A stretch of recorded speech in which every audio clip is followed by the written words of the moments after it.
اگر آپ کو میری یہ ویڈیو پسند آئے تو like, comment and share, subscribe کرنا مت بھولیے۔ اس کے علاوہ وہ ذاتی طور پر بھی حجاج سے خائف تھا، چنانچہ اس نے حجاج کو قتل کروانے کا فیصلہ کر لیا تھا۔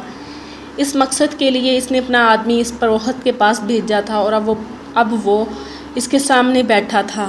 تم جب تک یہ کام نہیں کروا دیتے میں تمہارے پاس رہوں گا، اس آدمی نے کہا۔ تم میرے پاس رہ تو سکتے ہو مگر میں قبیلے والوں سے تمہارے متعلق کیا کہوں گا؟ قدرے پریشان ہو کر اس شخص کی طرف دیکھا۔ یہ تمہارا اپنا مسئلہ ہے، اس شخص نے جواب دیا۔ اس کی بات سن کر سوچ میں ڈوب گیا، پھر جیسے اچانک اس کو کوئی خیال آیا، اس نے چونک کر اس شخص کی طرف دیکھا۔ اس قتل کا انتظام میں کر دوں گا مگر یہ بتاؤ مجھے ملے گا کیا؟ اس نے سوال کیا۔ اس سے بہت زیادہ جو تم سوچ رہے ہو، اس شخص نے کہا۔ یہ سن کر دو آدمیوں کو بلا بھیجا۔ اس کے آنے سے پہلے وہ اپنے مہمان کو دوسرے کمرے میں بھیج چکا تھا۔ وہ نہیں چاہتا تھا کہ اس کے آدمیوں کو اس کے منصوبے کے بارے میں اس کے مہمان میں کوئی شک ہو۔ زرغام وہ دونوں آ گئے تو پروہت نے ان میں سے ایک سے کہا، وہ پریشان نظر آ رہا تھا، مجھے کچھ اشارے مل رہے ہیں دیوتاؤں کی طرف سے اور مجھے خطرہ محسوس ہو رہا ہے۔ کس قسم کا خطرہ؟ زرغام نے سوال کیا۔ اس کے لہجے میں تعظیم کا عنصر نمایاں تھا۔ مجھے اشارے مل رہے ہیں جیسے ہماری آبادی پر بہت جلد کوئی قحط نازل ہونے والا ہے، پھر ہر طرف خون ہی خون ہوگا، کہتا جا رہا تھا اور اس کا لہجہ خوفناک ہوتا جا رہا تھا۔ اس سے زرغام اور اس کا ساتھی بھی خوفزدہ نظر آنے لگے تھے۔ پھر کوئی بھی نہیں بچ سکے گا، ہم سب مارے جائیں گے، مگر اس کا کوئی بھی حل تو حل ہوگا۔ زرغام کے ساتھی نے پوچھا، آپ بتاؤں سے پوچھ تو سکتے ہیں نا کہ وہ کیا مانگ رہے ہیں؟ میں نے دیوتاؤں سے پوچھا تھا، اسی خوفناک لہجے میں کہا۔ دیوتا خون مانگتے ہیں، دیوتا قربانی مانگ رہے ہیں، ایک شیرخوار بچے کی قربانی جو چاند دیوتا کی عبادت کی رات عین اسی وقت دی جائے گی جب چاندنی مکمل عروج پر ہو۔ تمہارے ذمے یہ کام ہے، تم نے ایک شیرخوار بچہ اغوا کرنا ہے۔ کچھ وقفے کے بعد کہا، یہ یاد رکھنا وہ بچہ ہمارے قبیلے سے نہیں ہونا چاہیے ورنہ قربانی قبول نہیں ہوگی۔ آپ کو بچہ کب تک چاہیے؟ زرغام نے کہا، جو اس کی بات سن کر قدرے مطمئن ہو گیا تھا۔ مسئلہ اس بچے کا نہیں ہے، قربانی سے پہلے اس بچے کو ایک خاص عمل سے گزارنا ہے جس میں بچے کو خون سے غسل دیا جائے گا۔ یہ خون کسی آدمی کا بھی ہو سکتا ہے لیکن میں چاہتا ہوں کہ یہ خون حجاج بن یوسف کا ہو۔ اس نے ہماری آبادی پر بہت ظلم ڈھایا ہے، حتیٰ کہ ہمارے مذہب کی بھی توہین کی ہے۔ یہ کہہ کر ان دونوں کی طرف دیکھنے لگا۔ اگرچہ کام بہت مشکل ہے مگر ہم چاند دیوتا کے نام پر اس کو کرنے کی قسم کھاتے ہیں۔ زرغام کے ساتھی نے کہا۔ پروہت کے چہرے پر مسکراہٹ دوڑ گئی۔ لیکن یہ کام چاند دیوتا کی عبادت کی رات ہونا چاہیے۔ تم دونوں اب جا سکتے ہو، جا کر شیر خوار بچے کا انتظام کرو۔ بچہ مجھ تک پہنچانے کے بعد تم دونوں میرے اگلے حکم کا انتظار کرنا۔ اشارہ کرنے پر دونوں چلے گئے۔ ایک دن حجاج گھوڑے پر سوار شہر سے گزر رہا تھا۔ اس کے ساتھی اس کے محافظ دستے کے سوار تھے۔ حجاج کو دیکھ کر لوگ راستہ چھوڑ رہے تھے۔ اچانک ایک عورت حجاج کے گھوڑے کے سامنے آ کر کھڑی ہو گئی۔ حجاج نے بڑی مشکل سے گھوڑا روکا۔ اسے عورت پر غصہ آیا۔ اس سے پہلے کہ وہ عورت کو کچھ کہتا عورت بولی، یا حجاج کیا تو ایک غمزدہ بہن کی مدد نہیں کرے گا؟ اس کے ساتھ ہی اس کی آنکھوں سے آنسو نکل آیا۔ عورت کی اس بات پر حجاج کا غصہ دور کر دیا۔ وہ گھوڑے سے اتر کر اس عورت کے پاس گیا۔ کہو تمہیں میری کیا مدد چاہیے؟ اے حجاج، کیا ظلم کے خلاف چلنے والا تیرا ہاتھ آج رکا رہے گا؟ وہ عورت روتے ہوئے بولی، مجھے یہ تو بتا دے کہ کس کے ساتھ ظلم ہوا ہے؟ حجاج نے جھنجھلا کر کہا، اے حجاج، میں اور میرا خاوند رات کو اپنے معصوم بچے کے ساتھ سوئے ہوئے تھے۔ اچانک دو آدمی رات کی تاریکی میں دیوار سے کود کر ہمارے گھر میں آ گئے۔ انہوں نے مزاحمت کرنے پر میرے خاوند کو قتل کر دیا اور میرے بچے کو اٹھا کر لے گئے۔ اس عورت کی بات سن کر حجاج نے تسلی دی اور واپس اپنے محل میں آ گیا۔ وہ بھی سوچ بھی نہیں سکتا تھا کہ اس کی حدود امارت میں کوئی ایسی حرکت بھی کر سکتا ہے، کیونکہ سب جانتے تھے کہ ایسی حرکت کرنے والے کے ساتھ حجاج کیا سلوک کرتا ہے۔ اس نے فوراً احکامات جاری کر دیے جس سے اس کے جاسوس اہلکار حرکت میں آ گئے۔ اس واقعے کو کئی دن گزر چکے تھے لیکن اس کے جاسوس ابھی تک اس بچے کے بارے میں کوئی اطلاع نہیں لے کر آئے تھے۔ اس عورت کا بچہ زرغام اور اس کے ساتھی نے اغوا کیا تھا۔ اس وقت وہ دونوں پروہت کے سامنے کھڑے تھے۔ ہماری قربانی کا آدھا سامان اکٹھا ہو گیا ہے، پروہت نے ان دونوں کو کہا۔ اب اگر باقی سامان اکٹھا ہو جائے تو ہم دیوتا کو خوش کر دیں گے۔ پروہت نے بچہ گود میں اٹھا رکھا تھا۔ اس نے بچے کی طرف دیکھتے ہوا کہا، یہ ہماری آفات کو ختم کر دے گا۔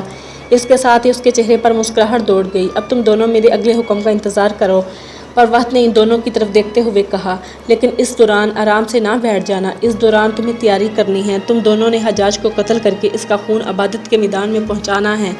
لیکن یاد رکھو حجاج کو عبادت کی رات ہی قتل کرنا ہے، اس کام میں تمہیں کسی تیسرے شخص کو شامل کرنے کی اجازت نہیں دوں گا، یہ کام تم دونوں نے ہی کرنا ہے۔ لیکن کیا اس سے دیوتاؤں کا قہر ختم ہو جائے گا؟ زر غام کے ساتھی نے سوال کیا۔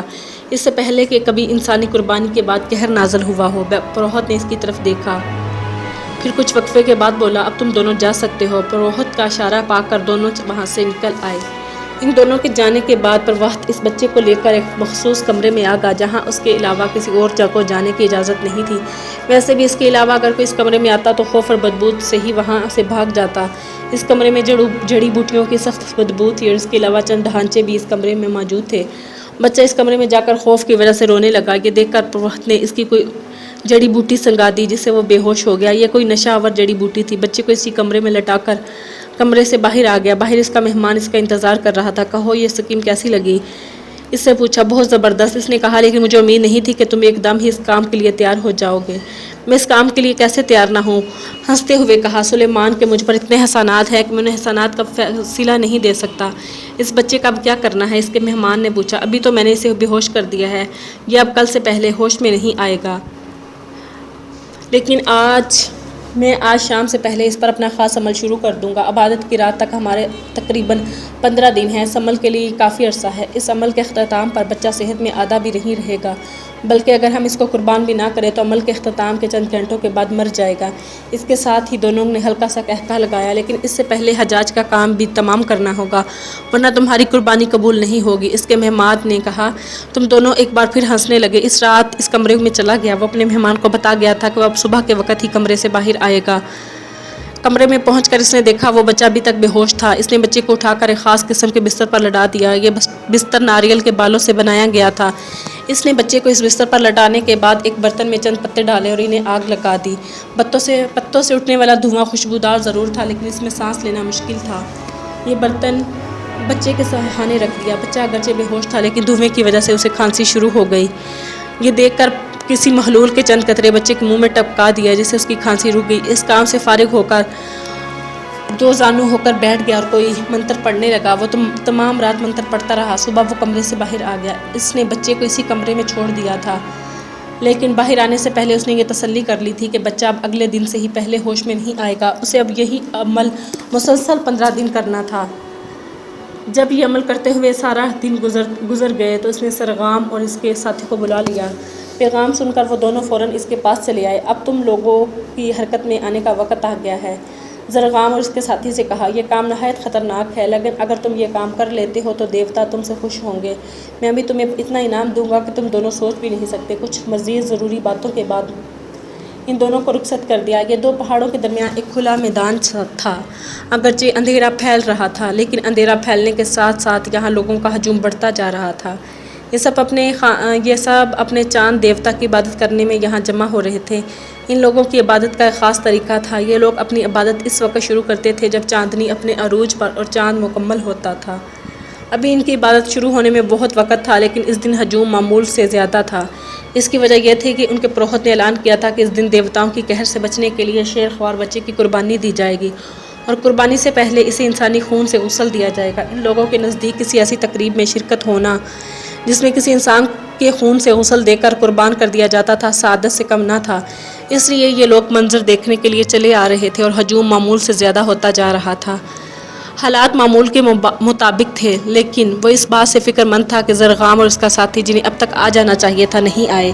جو وقت گزرتا جا رہا تھا اس کی بے چینی میں اضافہ ہوتا جا رہا تھا۔ اس کی پریشانی کی وجہ یہ بھی تھی کہ صدیوں سے ان کا یہ اصول چلا آ رہا تھا کہ وہ لوگ کسی بھی قسم کی قربانی عبادت سے پہلے دیا کرتے تھے اور پھر عبادت میں اس کی قبولیت کی دعائیں مانگا کرتے تھے۔ لہٰذا اسے یہ بھی قربانی ہر حال میں عبادت شروع ہونے سے پہلے دینی تھی۔ چاند نکل آیا تھا، لیکن ابھی وہ پہاڑ کی طرف دوسری طرف، اس لیے میدان میں گہرا اندھیرا چھایا ہوا تھا، لیکن اس اندھیرے میں بھی اتنا بڑا ہجوم ایک تنظیم کے ساتھ اکٹھا ہوا تھا اور اس میں بھی اضافہ ہو رہا تھا۔ ہجوم میں شامل لوگ مل کر کوئی مذہبی گیت گا رہے تھے جس میں فضا میں تقدس کے ساتھ ساتھ خوف کا عنصر بھی چھا رہا تھا۔ جس جگہ یہ لوگ جمع ہوئے تھے وہاں پتھر کا اونچا چبوترا بنا ہوا تھا جس پر مشعلیں چل رہی تھی۔ یہ چبوترا خاص طور پر پروہت کے لیے بنایا گیا تھا، جس پر چڑھ کر وہ لوگوں کو خطاب کرتا تھا۔ اچانک پروہت چبوترے پر نمودار ہوا اور اس نے ہاتھ کے اشارے سے لوگوں کو خاموش ہونے کو کہا۔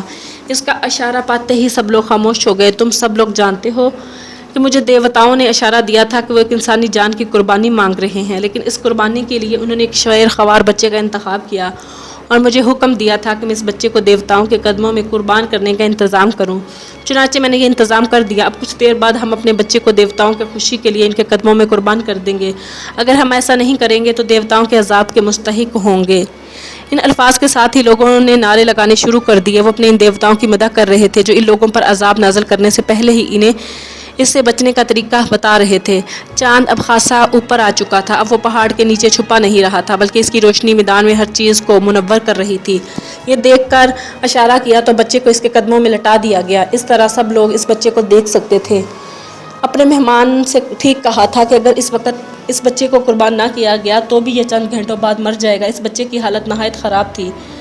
بچے کی طرف اشارہ کیا اور پھر وہ اونچی آواز میں بولنے لگا، لوگوں اسے غور سے دیکھ لو، یہ پاک ہے، اس کا جسم پاک ہے، اس کی روح پاک ہے اور یہ مرنے کے بعد تم سب کو پاک کر دے گا، یہ تمہیں دیوتاؤں کی قہر سے بچائے گا۔ اس کے ساتھ ہی وہ بچے کے سرہانے بیٹھ گیا۔ اسے ایک برتن پکڑایا گیا جو خون سے بھرا ہوا تھا۔ یہ خون کسی انسان کا ہی ہو سکتا تھا کیونکہ اس قربانی میں انسانی خون کی ضرورت تھی۔ اس سے پہلے کہ بچے کو خون سے غسل دیتا کہیں سے تیر آیا اور اس کے سینے میں پیوست ہو گیا۔ منہ سے ہلکی سی چیخ نکلی۔ خون کا برتن اس کے ہاتھ سے چھوٹ کر ایک طرف گر گیا اور وہ خود زمین پر آ رہا۔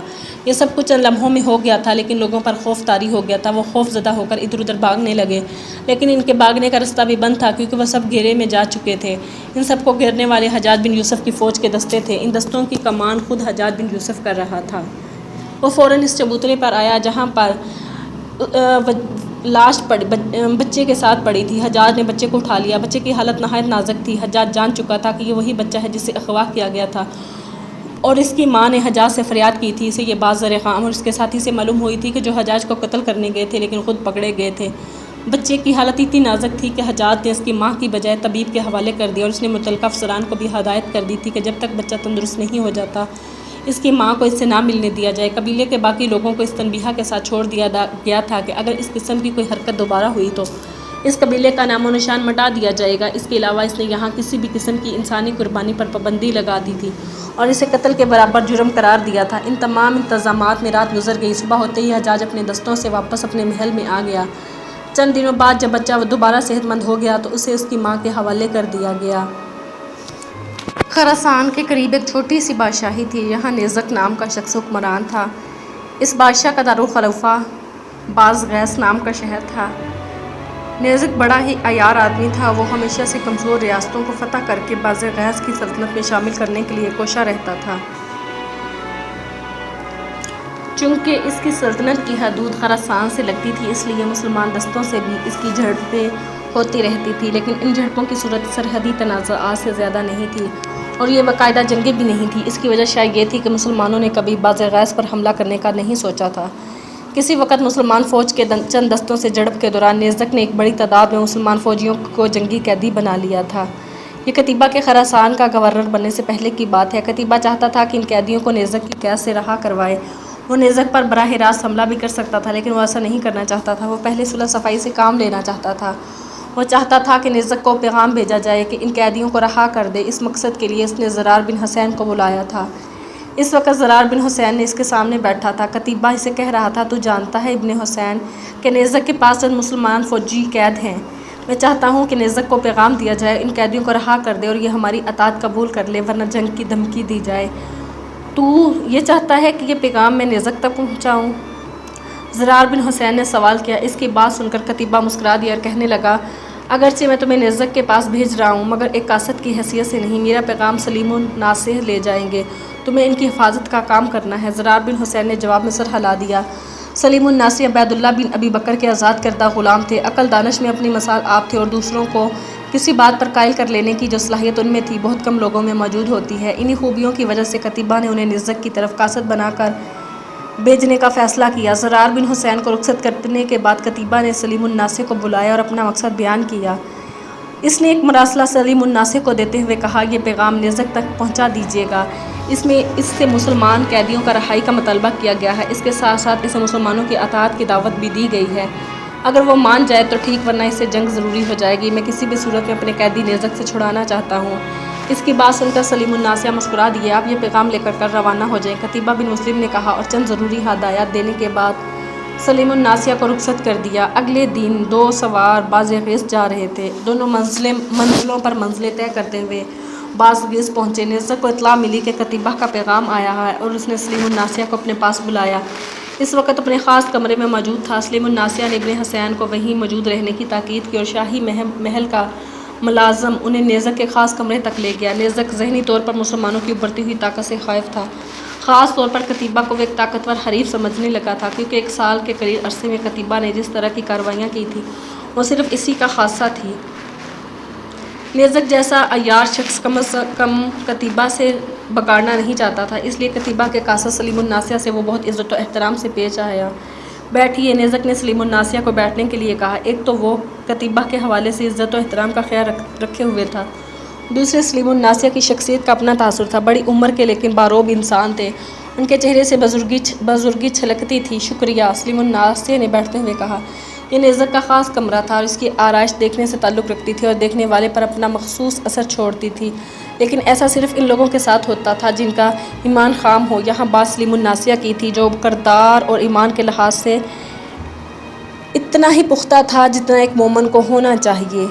انہوں نے اس خیر کن آرائش کو دیکھ کر استغفر اللہ پڑھ لی۔ نیزک نے حیرت سے ان کی طرف دیکھا اور بولا، یہ آپ نے کیا کہا؟ ہمارے مذہب میں ایسی آرائش و نمود حرام قرار دے دی گئی ہے۔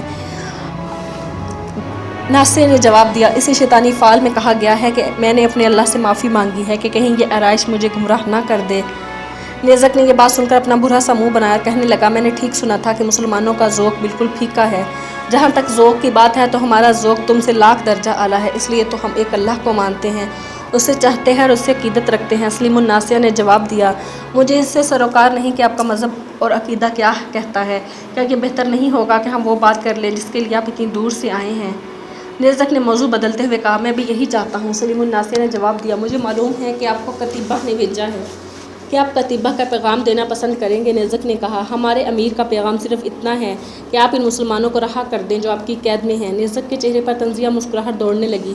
وہ کہنے لگا، کیا آپ کا امیر یہ سمجھتا ہے کہ میں ان قیدیوں کو رہا کر دوں گا؟ ہرگز نہیں، یہ تمہارے حق میں برا ہوگا۔ سلیم الناسیہ نے بات آگے بڑھائی، ابن مسلم کا پورا پیغام تحریری طور پر میرے پاس ہے، پہلے تم وہ پڑھ لو پھر کوئی فیصلہ کرنا۔ اس کے ساتھ ہی سلیم الناسیہ نے ایک طے شدہ چمڑے کا ٹکڑا نیزک کی طرف بڑھا دیا۔ نیزک نے وہ ٹکڑا لے لیا اور اسے کھولا تو اس پر ایک تحریر درج تھی۔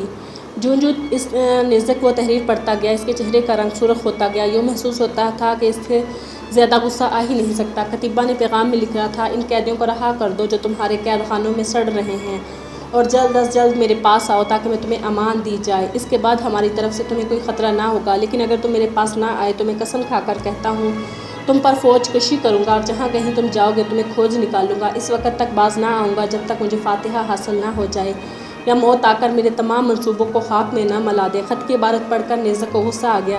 اس کی حالت ایسی ہو گئی کہ وہ بولتا تو اس کے منہ سے جاگ نکلتی۔ اس حالت میں اس نے سلیم الناسیہ کو کہا، آپ بزرگ ہیں اس لیے میں آپ کی عزت کر رہا ہوں، ہونا یہ چاہیے تھا کہ یہ پیغام لانے والے قاصد کی گردن ہی مار دی جائے۔